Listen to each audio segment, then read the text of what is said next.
नमस्कार, मैं हूं तन्वी सिन्हा और आप देख रहे हैं बिज़ तक। भारत में ऑनलाइन पेमेंट का चलन लगातार बढ़ता जा रहा है। इसी को ध्यान में रखते हुए आरबीआई ने 32 मौजूदा ऐसी कंपनियों की लिस्ट जारी की है जिन्हें पेमेंट एग्रीगेटर का लाइसेंस देने की सैद्धांतिक मंजूरी दे दी गई है। इस लिस्ट में अमेजॉन पे India, Google India digital services private limited, Infibeam, avenues limited, Reliance payment solutions limited और जोमैटो पेमेंट्स प्राइवेट लिमिटेड जैसे नाम शामिल है। भारतीय रिजर्व बैंक ने फ्रीचार्ज, पेटीएम, पेयू और टैपेट्स टेक्नोलॉजीज की लाइसेंस एप्लीकेशन को रिजेक्ट कर दिया है, जबकि फोन पे, क्रेड, मोबिक्विक और इंस्टामोजो समेत 18 कंपनियों की एप्लीकेशन पर अभी भी विचार किया जा रहा है।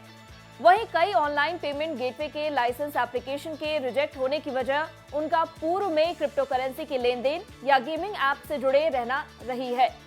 इतना ही नहीं, इन सभी के केवाईसी से जुड़े मुद्दे भी जांच के दायरे में आए। साथ ही कई कंपनियां आरबीआई द्वारा तय की गई नेटवर्थ लिमिट को भी पूरा नहीं कर सकी। चलिए अब पेमेंट एग्रीगेटर का मतलब भी समझ लेते हैं। पेमेंट एग्रीगेटर का काम दुकानदारों और ई कॉमर्स साइट्स को पेमेंट सर्विसेज उपलब्ध कराना है। पेमेंट एग्रीगेटर ग्राहकों से पेमेंट स्वीकार करती है और फिर एक निश्चित समय के बाद दुकानदारों को ट्रांसफर कर देती है। ये ग्राहकों से सभी तरीके से पैसे ले सकती है और दुकानदारों को बैंक खाता खोलने की भी जरूरत नहीं होती है। देश में पेमेंट सेगमेंट को रेगुलेट करने के लिए मार्च 2020 में पेमेंट एग्रीगेटर फ्रेमवर्क लाया गया। आरबीआई ने नियम बना दिया कि पेमेंट एग्रीगेटर बनने के लिए उसकी मंजूरी लेनी होगी। जिन पेमेंट एग्रीगेटर को आरबीआई से पेमेंट करने की अनुमति मिली है, वही पेमेंट सर्विस चला सकते हैं।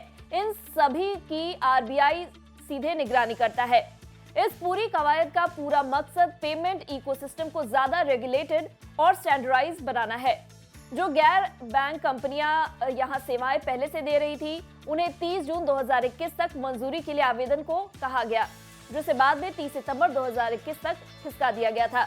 आरबीआई से सैद्धांतिक मंजूरी हासिल करने के लिए संस्था को एक निश्चित नेटवर्क के पालन के लिए आरबीआई के पास सिस्टम ऑफ रिपोर्ट यानी SAR और चार्टर्ड अकाउंटेंट से मिला सर्टिफिकेट जमा कराना, इसके अलावा दूसरी आवश्यकताओं का पालन करना जरूरी होता है। बता दें, 185 से अधिक फिनटेक कंपनियों और स्टार्टअप्स ने पेमेंट एग्रीगेटर लाइसेंस के लिए आवेदन किया था।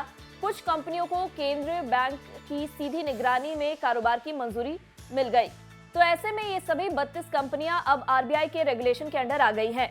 अगर आपको हमारे इस वीडियो में दी गई जानकारी पसंद आई हो तो इसे लाइक और शेयर जरूर करें। साथ ही बिजनेस जगत की खबरों से अपडेटेड रहने के लिए बने रहे हमारे साथ और देखते रहे बिज़ तक।